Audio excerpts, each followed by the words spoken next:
in YouTube on the screen share. Again, for whatever reason, there's issues in the office, which is where Patrick, Josh, and Colin are, um, about the VTF not working. It happened like a day or two ago, and it went down again now. So you see my screen. Um, so if anybody is able to do what Patrick usually does for me, Pat usually posts the YouTube link here into the VTF, and then Pat usually will copy and paste any questions that somebody asks in the YouTube into the VTF chat so I can actually see it. If anybody's able to do that in Pat's absence, I definitely appreciate it. Thanks, Christian. All right, I am an associate member of T3 Trading Group, which is an SEC registered broker dealer and member of FINRECIPIC. You should carefully consider whether trading is suitable for you in light of your own financial condition. Position disclosure. Again, no changes here, but just been trading around these positions, and today was actually a great day to do that. Took some real advantage of this gap down here this morning. So let's go to the charts. SPY's closed up 0.5%. Q's closed up 0.7%. IWM closed down 0.5%, with the TLT being positive. Interest rates down a little bit. That tends to provide relative strength to the NASDAQ, and that's exactly what we had happen. Let's go to the daily charts here. Let's start with the SPY. So the thing about today, a lot of people were nervous this morning. I really wasn't about this gap down. We gapped down big. I was surprised to see it. When I woke up this morning at, I don't know, 4:15 local time out here in Idaho, it was logged into my trading software within 15 minutes. Another benefit of not being in the office is I can get started pretty much right away. Coffee's brewing, log it in. I said, holy cow, we're really down over a percentage point on this gap. And then I was trying to figure out why. And I couldn't figure out why. It's the same reasons that have been out there, but there was no real updates on any of those reasons, right? China Evergrande, China real estate, that seems like it's improving. The debt ceiling thing is getting a little bit closer. Okay, fine. That doesn't really concern me too much. So I think that is going to get done. So I'm like trying to figure out why we're gapping down so much this morning, and I couldn't. Outside of the fact that the TLT had me nervous. So you guys remember from yesterday's afternoon meeting, I was nervous about where the TLT closed. The TLT closed beneath 143.75 yesterday, which is the lower band of support that this bearish pattern has created here for the TLT daily chart, and it's as the ADMA has caught up. So I think I said it in yesterday's morning meeting that the TLT is going to break down further. There's a good chance it starts doing it today because the ADMA caught up to the resistance of the bearish consolidation that TLT has been doing. So TLT broke down further yesterday, closed below support, and that was, I was really impressed and almost a little bit surprised by just how strong the market was yesterday, particularly how strong the NASDAQ was yesterday, given what the TLT did and given what interest rates did. But I kind of chalked it up to some mean reversion. Qs have been somewhat oversold, a bunch of down days here in a row, and fine, they caught a snapback. So then when we gapped down this morning and I couldn't find any other reason for it, I was like, well, maybe the market's finally reacting to what the TLT did yesterday, because sometimes, the efficient market hypothesis I remember learning about in college is just the biggest bunch of BS ever, because I see the market have delayed reactions to things all the time. So it would not have been overly surprising to me to see, okay, TLT sold off and closed below support yesterday, and TLT pre-market at one point was also even negative today. That the market's having a delayed reaction, some fears coming in, and they're gapping down huge. That was the only thing I could really point it to. But then the ADP number came out at 8:15, the jobs number, and TLT rallied all the way back to green on it. We can take a look at that pre-market price action that came in there. This move right here in this TLT. So interest rates are down, TLT's green. I'm like, okay, well now the only real reason I had in my brain on why this market could actually be gapping down this big is gone. And we know, with where we are with the market, that the S&P is neutral to bearish, the NASDAQ is bearish, unless it can get it back above 362.50. That's when it become neutral again, and the IWM is neutral. So okay, fine. A little bit of a delayed reaction to yesterday's TLT move, and we're in a market that is bearish anyway. So it's not surprising to see SPYs and Qs are down this morning, but it was the degree of the gap was just huge. Over a percentage point. When I bought VXX, when I shorted VXX pre-market at like 27.80, I think it was 27.80. It stays high. 28.28. Where did I short that thing pre-market today?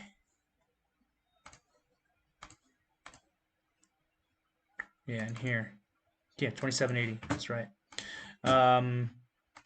When I shorted the VXX up there pre-market, it was really just a bet on the gap down on this market being too big. And at a very minimum, I thought we would see some sort of oversold bounce to correct the short time frame downside extension, and that is exactly what we got. Right, so we got this initial bounce here, and keep in mind there's a lot of volatility right now, and October, from a seasonality perspective, is known for being a volatile month.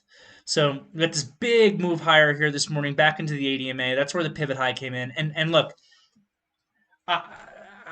You guys know, if you guys have been part of the team for a while, you guys know that I really kind of tell it like it is. I am not the type of trader to lie and say that things are going well when they're not. I'm not the type of trader to, I got no problem telling people when I lose money. No problem at all. I got no problem telling people when I'm wrong. I just felt like my small time frame technicals today could not have been better. Basically bought the pre-market low by shorting VXX and buying a couple of stocks. We called the pivot high here in the market perfectly as the ADMA was catching up, that this little consolidation was going to break down. When opening lows broke, and the SPY was approaching 427.50. We talked about buying versus the pre-market low, which was 427. That turned out to then be the absolute bottom of the day. We worked our way back up to the ADMA. At this time here at 10:10, I said it'd be great to see, now that we bounce back to the ADMA again, if we could have an inside 5-minute bar, because the inside 5-minute bar will then give us clarity on which way it breaks.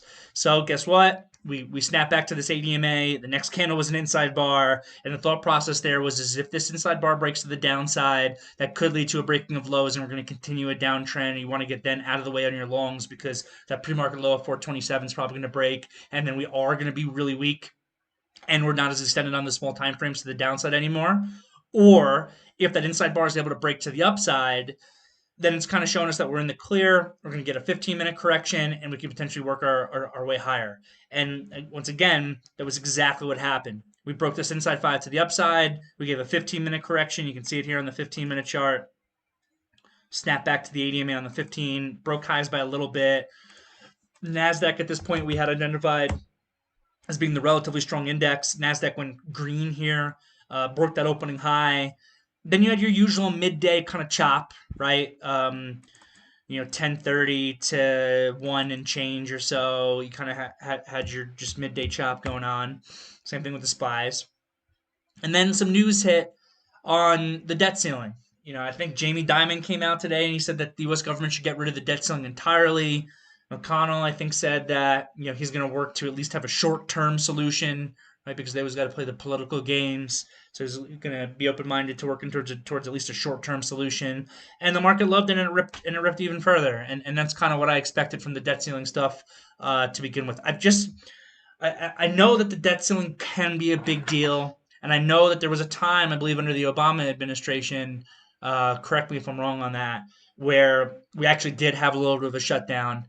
I remember I have a buddy who worked in the FBI, and all of a sudden he wasn't able to get paid for a period of time, because obviously he works for the FBI, works for the government. He wasn't able to get paid because the government was kind of in shutdown mode. But I've seen this debt ceiling thing happen so many times over the course of the last 10 years, and I've never really seen it have a big negative impact on the market in the long run. And eventually they always seem to get this passed to be able to keep things functioning, for the exact same reasons why we were talking about earlier in the VTF. The number one motivation of a politician, and this is what we always want to think about, right? One of my big themes in trading is incentives. Incentives are actually what create technicals and charts, right? It's the incentive of every participant in the marketplace to make money. So if you understand that incentive and you understand what the price action is doing and how people are positioned, you know what they're most likely going to do in the future. The number one incentive of an analyst is not to give you research that's going to make you money. It is to be right, right? So if the stock's going up, we see the upgrades come in. If the stock's going down, we see the downgrades come in. The number one incentive of a hedge fund manager is not to make a lot of money. That's their secondary incentive. The number one incentive of a hedge fund manager is to maintain and increase assets under management. That's why we see things like window dressing. Well, guess what? The number one incentive of a politician, and I don't want to get into politics, Democrat, Republican, whatever. I only like to talk about politics insofar as how it affects the market. Um, the number one incentive of politicians is not to do what's right for the American people. I'm sorry. That's their secondary incentive. The number one incentive of politicians is to stay in power to get reelected. And when it comes to something like the debt ceiling, this is why they, all the differences between all the politicians that are out there and Democrats and Republicans and whatever else, if a recession were to hit the US economy because our government is such a disaster that they can't even get something as simple as increasing the debt ceiling done, then all these politicians are going to risk losing their jobs, and they're not going to risk doing that. So it didn't surprise me at all when we saw that news come out kind of at 120 or so today, and then the market ripped higher. SPYs went positive, Qs went positive, and it just turned into a really strong day, and it turned into a great day. I think for the team because I mean we called this stuff out pretty perfectly. If you look at the daily chart of the market, though, literally nothing has changed since yesterday's afternoon meeting. So it's all like there's no like new Tech 36s where the S&P will go back from bearish back to neutral if they can clear that level. The Qs with their relative strength closed also right at the ADMA and right at resistance. The Qs really need to get above the space between 360 and 362.50. That's exactly what we talked about yesterday in order for the Qs to go from bearish to neutral. And the IWM is still in its consolidation. Attempted to have a little bit of a breakdown today, tailed right back up. It's still neutral. It's still in its consolidation, and there's nothing to report. I would say that given the way the market was bought up today, though, that even though there's no major change in the technicals, that it does make things perhaps slightly more bullish. But I don't want to get excited unless the market can start clearing its kind of key upside levels. So that's the big picture here for the market. For me, I was having some tech issues this morning. I was getting very aggravated, very frustrated. But even with that, the pre-market trades I was putting on paid me pretty well. This VXX continues to be the gift that keeps on giving. Every day I'm coming in, I'm shorting this, I'm trading it actively to the short side, and it's just been making me very consistent money. VXX and SoFi for 2 days in a row were my best names of the day today.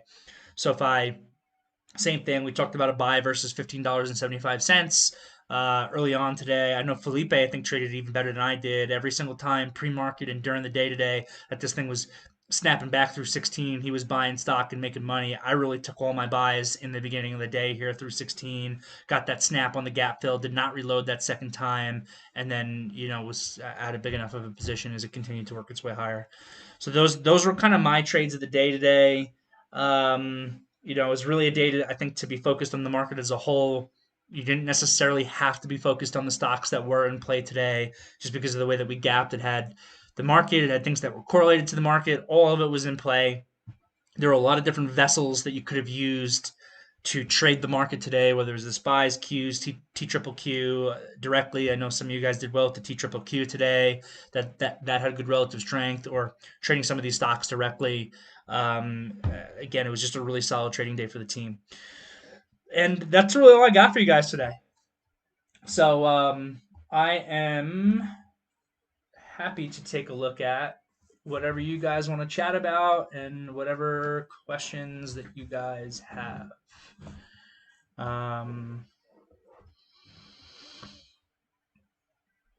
Scrolling back up here into the VTF. I'm going to go back to about 4:10 Eastern.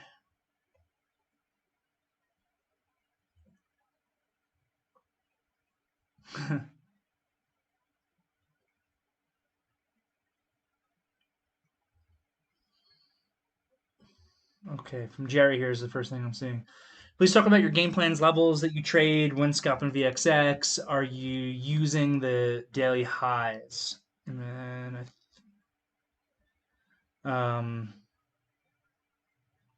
just put in October.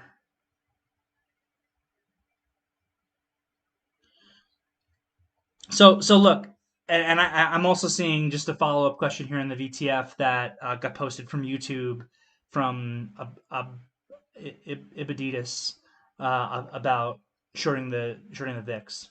So I'll just make a couple of points about it because I spoke a little bit about it in I think yesterday's afternoon meeting.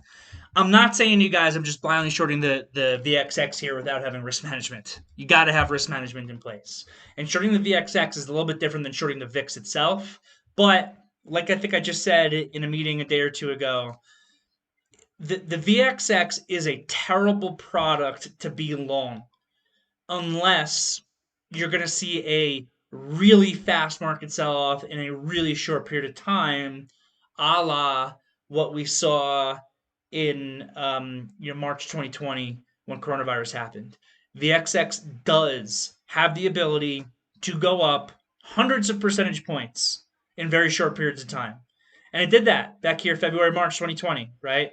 Ripped from $53 to a high of $315 over the course of a really short period of time. Has the ability to do that. So you absolutely 100% have to be managing risk when you're doing this. And I've seen questions kind of pop up. If you at me, the question is going to pop up into my screen. Someone, it looks like someone just asked me what the difference is between the VIX and the VXX.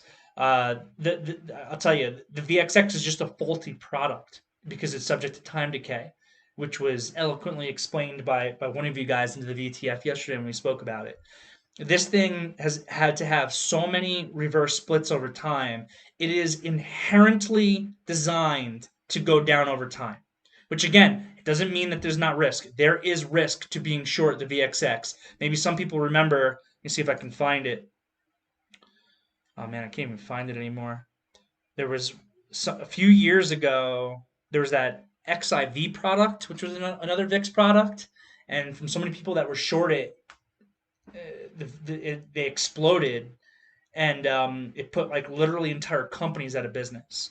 So you got to be very careful. But look at the time decay over that this thing. This thing was $350 million in 2009. And again, reverse split, reverse split, reverse split has just worked its way down over time. And what I spoke about yesterday as well is look at the SPYs versus the VXX. Just look at the September 20th pullback in the SPYs, which correlated to a spike in the VXX. On September 20th, the VXX popped to 32.41 because the SPYs had that big gap down day on the Evergrande crisis and went down to 428.86. Since then, the S&P and the Nasdaq have both broken their September 20th highs. And unfortunately, I don't have the actual VIX product available in the chart on this software right now because I stopped paying for the data on it. But you'll see even the VIX has been able to hold up at elevated prices better than VXX as well. If the VXX was a good product, 2 days ago when the S&P, when the SPYs closed weak and closed significantly below the September 20th close, the VXX should be like at $40, but it's not because this thing is inherently designed to only go down over time. So I love shorting this product because if the market goes sideways, this is going to go down. If the market goes up, this is going to go down. If the market goes down, this thing might even go down. It depends on the speed in which the market declines, right? But if you have a very sharp, fast sell-off, then yes, that's where your risk comes into play. This VXX can destroy you because it can go up hundreds of percentage points at a time. So you still have to have risk management in place. You have to have a game plan in place. So I know We've had pretty consistent resistance into this 28 to 28.50 area recently, which once again, today's high is 28.28, so it held that 28 zone once again. I know that this last spike high, I'm paying attention to that also, is 32.41. And at this point, this thing has paid me so well. I could hold this thing against me to 40 and probably still be profitable in it because I've just been consistently making money in it literally every day for like a month. Um, it's just a garbage product. It is kind of one of the reasons why I like trading it. I also like the price and the way it moves and liquidity because I can take a lot of size. Took a lot of size in this VXX pre-market at 27.80. And again, I was concerned. And by the way, one of the reasons why we were able to pick out that the spies were going to give this pivot high is because the VXX was not confirming the move higher in the market properly. The spies were acting stronger than the VXX was acting weak, and that was a concern to me, and I was kind of calling that out when we identified this pivot point here at highs. So yeah, so that's kind of the answer to your question, Jerry. I with the way that I'm trading this, I kind of have multiple stop losses, and my game plans on trades I take can sometimes get fairly complex. So I'm using that 28.50 area. I'm using this absolute high here also from the recent pivot there as this VXX has kind of continued to trend down, and I'm kind of monitoring the positions and I'm lightening up in certain areas. I'm getting heavier in certain areas. And again, I thought that today's gap down for the market was just a layup for the market to move higher and for the VXX to move lower. So that was really the idea behind the trade there. So I hope that helps. Brian asking if there's news in Twitter. Stefan saying there's news in MGI. Is it moving up? Because that would get me excited. Ooh. This hurts. The compliance department told me I'm not allowed to trade when I'm actually conducting these afternoon meetings because I kind of want to jump in and take off some of this MGI right now, but I can't do it. Um, they're doing a partnership with Stellar. Interesting. MGI. Cool. So we also answered IB Adidas's 17's question. Twitter shares are trading higher after the company announced it entered into a definitive agreement to sell MoPub to AppLovin for $1 billion in cash. Was it 2019? I forget exactly which year the shutdown was, Brent. Um, I thought it was in the Obama administration. It could have been under the Trump administration. I do know that eventually the market the market was fine with it, and eventually they took care of that though. Next year I'm seeing from Christian a question about Ford. Question about Ford. You went long this morning at 9:32. So I liked Ford and GM. I liked GM better today, but they didn't really give me the signal to kind of get involved in them, and I kind of took them off my radar pretty quickly. So you're saying you bought Ford at 9:32. I just want to also take a look at GM here real quick as well. Wow, I wonder what caused this spike. Yeah, GM tried to be strong here at the open, and I think that both GM and Ford have decent looking daily charts, but Ford below 14 is no good. But it opened up above 14. I think Ford's kind of done now with today's candle. It might need a little bit more time because it closed beneath 14. But anyway, you bought it off the open, 14.22 versus $14. Fine. Should you have gotten entered earlier? You got in pretty early, 9:32. If I had done that, you would have gotten your one-to-one kick. I don't know, honestly. If you had a game plan to go long versus 14, you could have just bought it the second the market opened. But I don't think that your purchase there is bad. I think you had a good trade, you had a good idea, you had a good support level, you have a daily chart here that looks better. I would argue that the market was even a little bit on your side here off the open. You went for your trade, and your trade just didn't fail, and it didn't quite give you. I mean, it did fail, but it didn't quite give you enough of a move to be able to cover your risk. So it's just kind of unfortunate, but I really don't think you did a bad job there. So you have a follow up to your question. In general, when trading versus pre-market lows, should I enter as soon as the market opens, as long as I see volume?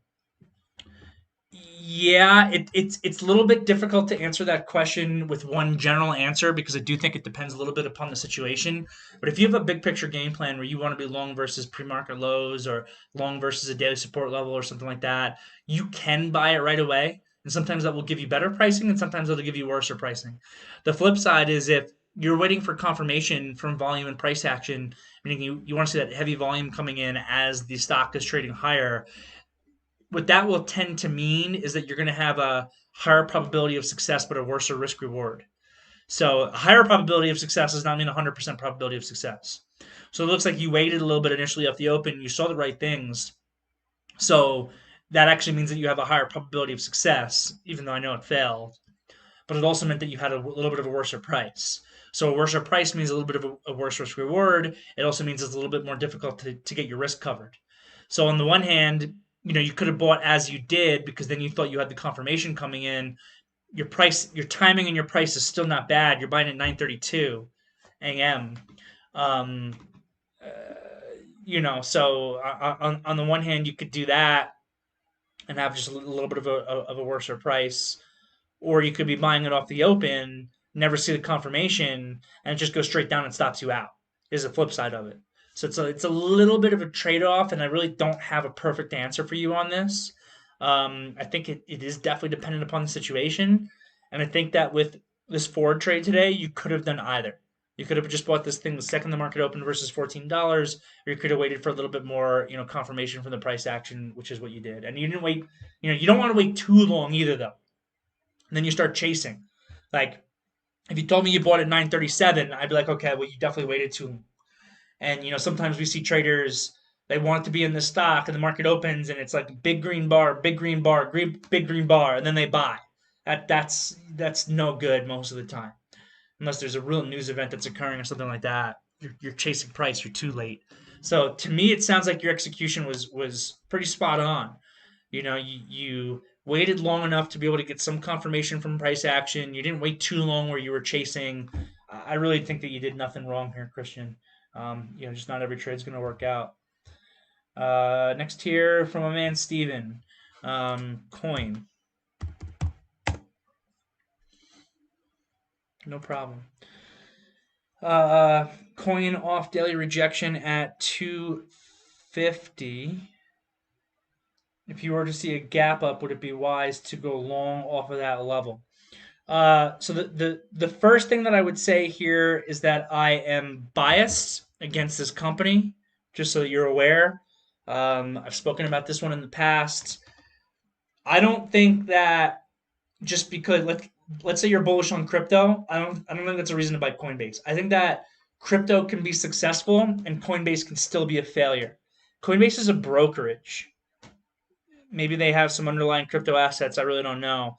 But they're a brokerage and they charge commissions that are absurd. I have a Coinbase account.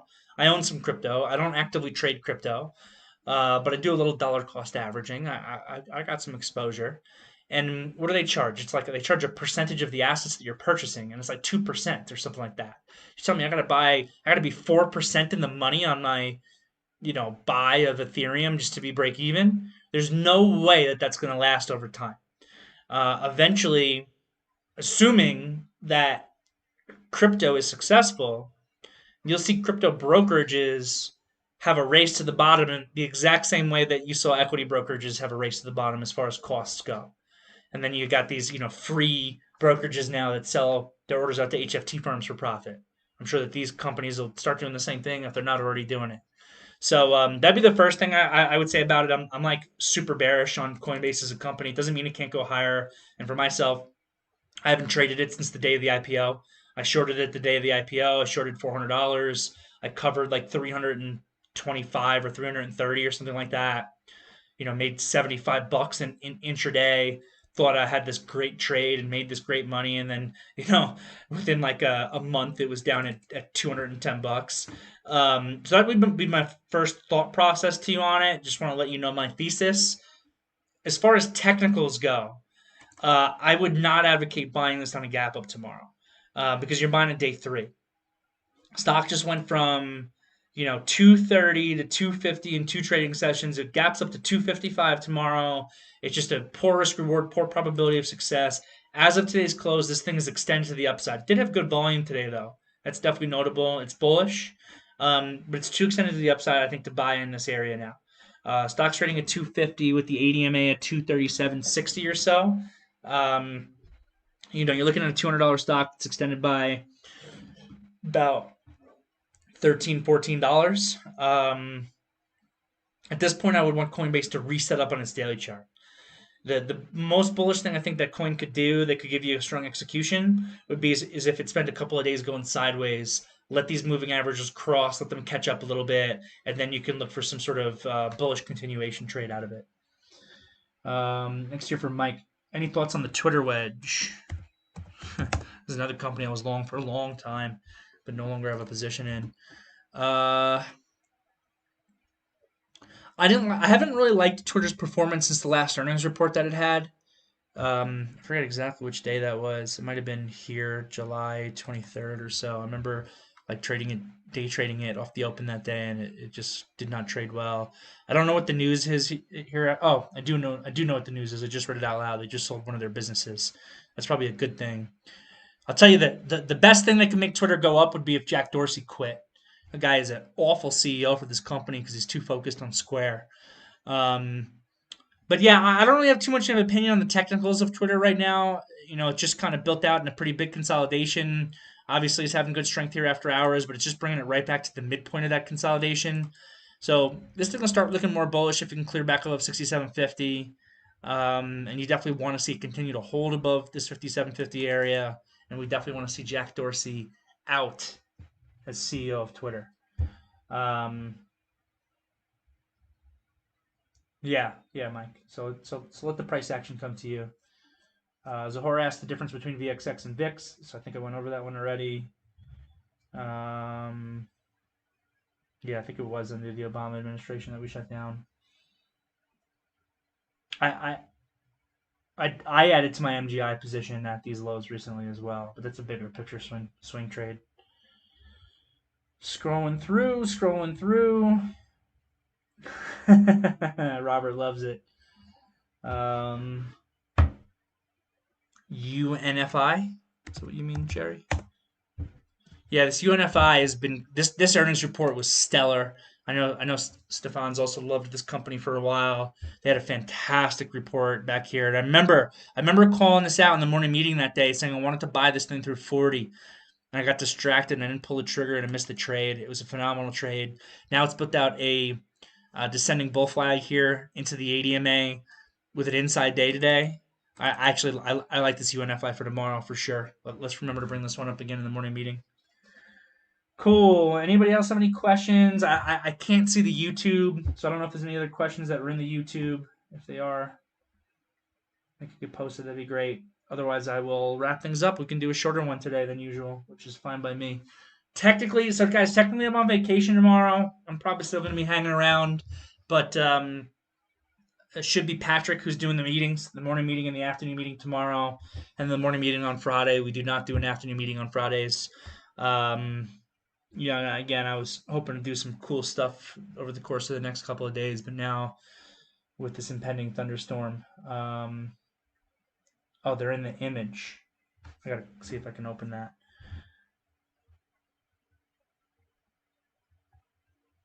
Oh, I see you posted a bunch of images. let me scroll up here a little bit. It's hard for me to see these images on the app.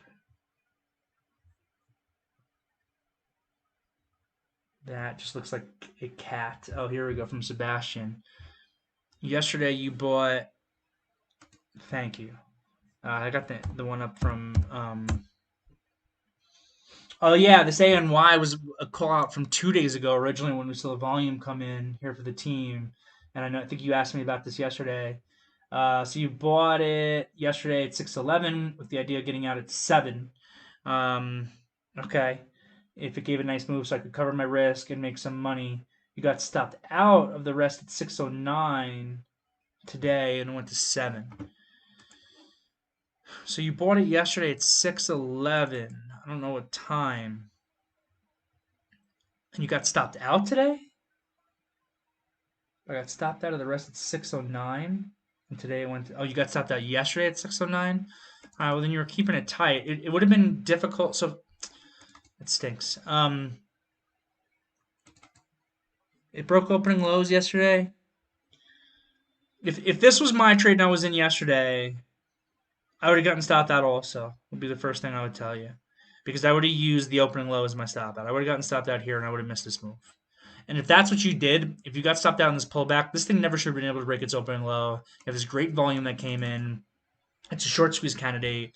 It never should have been able to break this opening low. If you got stopped out at these lows and then it worked today, it just is what it is. It's really unfortunate. We had actually called this out on the desk 2 days ago when this volume was first coming in, and you could still have it from there. But if you bought this thing at any time yesterday, in the beginning of the day, I think it would be irresponsible to actually still be in it at this point. Because if you held through this, it'd mean that you're not managing risk. And if you're not managing risk, that's a key to failure, right?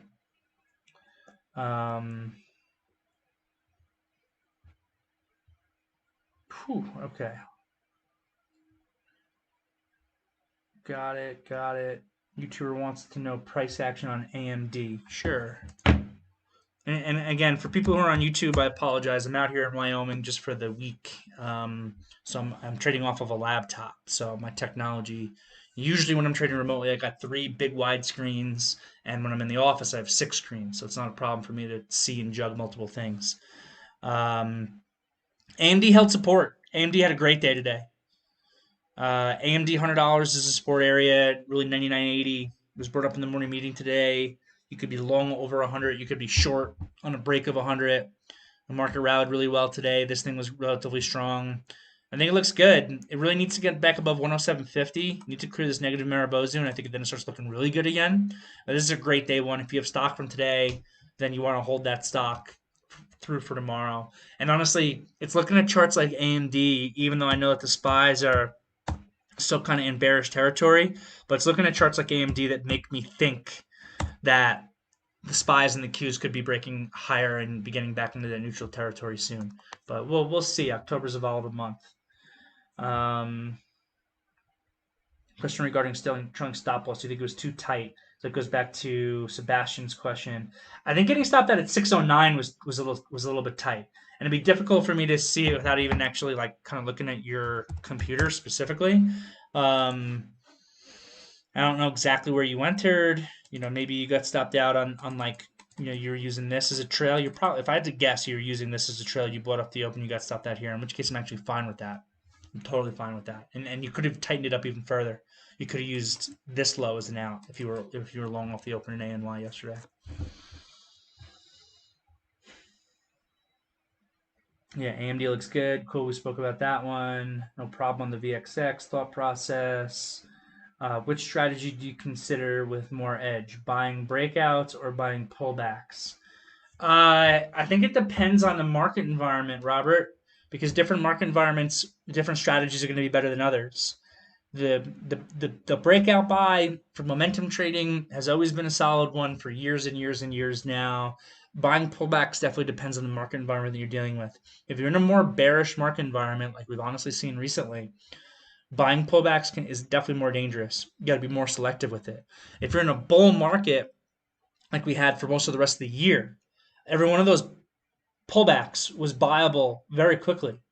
But as the market environment has changed now here in September and we've gotten a little bit more bearish, you got to look at a lot more things, right? You got to be looking at those sentiment indicators that we talk about in the morning meeting that Pat posts. You got to be looking at your degrees of extension. Like one of the worst things you can do is think that you're buying a dip in a bearish market when there's no downside extension. You really need to have the downside extension, the volume confirmation. So yeah, that's kind of the thought process there. It's definitely market environment dependent. Just notice you're using a 7. I use an 8 and 21. This might have changed itself today. That should be an 8 and 21. Boom and boom. Sorry about that. And yeah, so I accidentally scrolled over my moving averages earlier and touched my mouse, which moved them. I used an 8 and 21 and a 200. Um, yeah, so that's just a little keystroke error. When I log out of my software, it'll be fine tomorrow. Do I think engulfing candlesticks are stronger candlestick patterns than hammers or shooting stars? Also is going to be situation dependent. They're totally different. They represent totally different things. So those strong Maribozu candlesticks like an AMD today, especially if there's volume confirmation on it, are very powerful candles.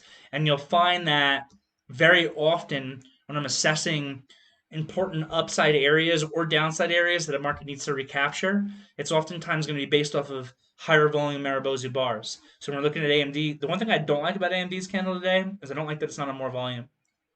This candle here was on a little bit more higher volume on September 28th. So this is a negative Maribozu on higher volume. So what does that candle mean? It means that there's a lot of sellers, right? Especially when you have the volume confirmation. Sellers are in control all day. So if the market can ever get back above this high, if it can ever get back above 107.50 for AMD, what does that mean? It means that every single person who sold on this day who was long was wrong. So they are no longer sitting on the offer to book profit, and if anything, they might be coming back to chase price. Anyone who sold short on this day, who still has the position, is now losing money. So what do? They buy back the stock. So if you can reclaim a negative Maribozu in this instance, that oftentimes can lead to technically higher price action much easier for the supply and demand reasons that I just outlined to you. So they are important candles, and it's always, whether it's this or hammers or whatever, the volume confirmation is always very key. Without the volume, it's not as important. Like today was a good Maribozu here for AMD. I like it, but the volume's not there. And again, this is why volume is important. Someone asked me this morning when we were gapping down big, Derrick, do you think that you're going to see panic sellers this morning? And I said, I don't think so. And that's because I don't think a lot of people bought yesterday. I think some shorts that were weak-handed maybe got squeezed out. But look at the volume. There's no one really trapped off of yesterday's candle to create panic selling based off of today's gap. So that's volume importance, right? And that's also why this candle is so important for the SPYs, and this candle is so important for the SPYs, for the bulls to get back above those. And look at the volume on this one here, where we have a high of 436.77. Again, that's why I keep pointing out this 436 number. It's created resistance, and if you start clearing that, clearing 436.77, anyone who sold on this higher volume candle, well, guess what? They were wrong. It's a negative Maribozu. Sellers are in control all the time. So the answer to your question, I think this was a YouTube question for Fabio, but it's a little difficult for me to tell. The answer to your question is what's more powerful, Maribozus or hammers or shooting stars? They're all powerful. It's based on the information that's around it. That's one of the reasons why trading is difficult. Trading is difficult because it's extremely dynamic, right? It's not as simple as just memorizing what one candlestick looks like or one candlestick pattern looks like and think that you can be a successful trader. It's about assessing the specifics of that information based on all of the other information, all of the other surrounding information that's actually out there at the same time. And only with all of that can you actually kind of make those determinations to potentially create profit for yourself. So I hope that helps for you, Fabio. I